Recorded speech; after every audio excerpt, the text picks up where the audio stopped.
श्री खपटिया बाबा आए थे ना, याद है? ऊपर रुके थे। पढ़े लिखे नहीं हैं, अब तो वृद्ध हैं, पर केवल राम नाम की महिमा से उन्होंने संस्कृत में ग्रंथ लिखे हैं, विविध छंदों में श्लोक लिखे हैं। अद्भुत महात्मा है।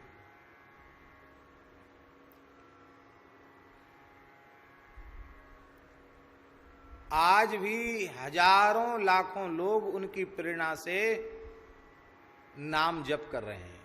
ऐसे संत हैं। यहां संभवतः 3-4 दिन थे वो, हैं? यहां उन्होंने सत्संग भी कराया था।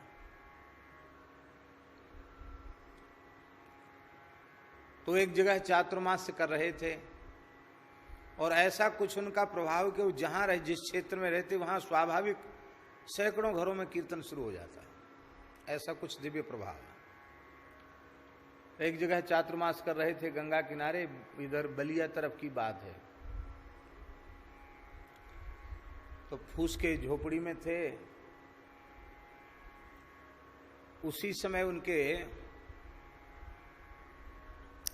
कुटिया में एक भयंकर काला काला पुरुष,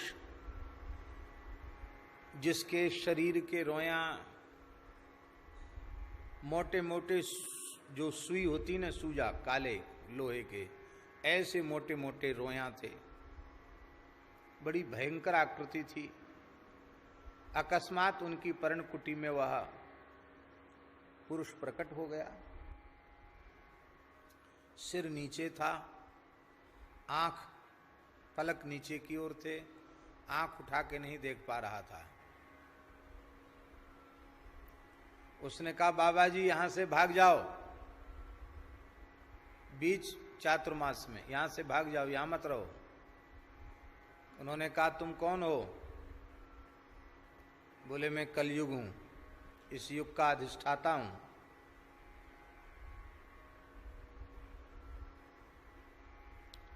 तो इन्होंने कहा कि तुम हमको भगाना क्यों चाहते हो भाई? हमने तो आपका कुछ बिगाड़ा नहीं, आप हमको क्यों भगाना चाहते हो? उसने कहा कि सारे साधनों को तो मैंने बर्बाद कर दिया, नष्ट भ्रष्ट कर दिया। केवल एक राम नाम बचा है, उसी के आगे मेरी दाल नहीं गलती है।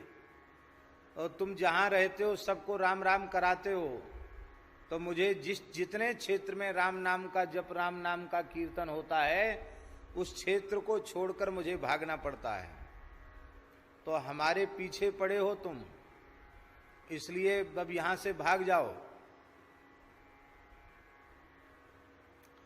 तो उन्होंने कहा कि हमने तो बड़े भाग्यशाली हैं जो आपका दर्शन हमको हुआ।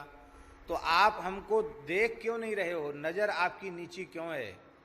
तो उन्होंने कहा कि तुम नाम जापक हो, तुमसे आंख हम मिला नहीं सकते हैं। तुम नाम का आश्रय लेकर रहते हो, तो तुमसे हम आंख मिलाकर बात नहीं कर सकते हैं।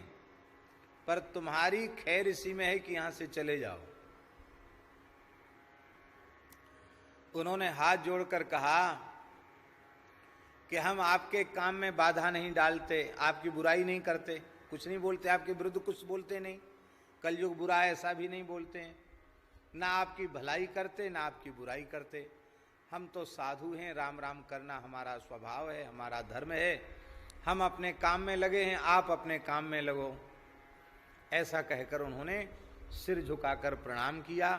कलयुग चला गया, बाबा जी वहां से नहीं गए। उसके बाद से उनको कहीं कोई उपद्रव आया ही नहीं। इसका मतलब है कि कलयुग नतमस्तक हो गया।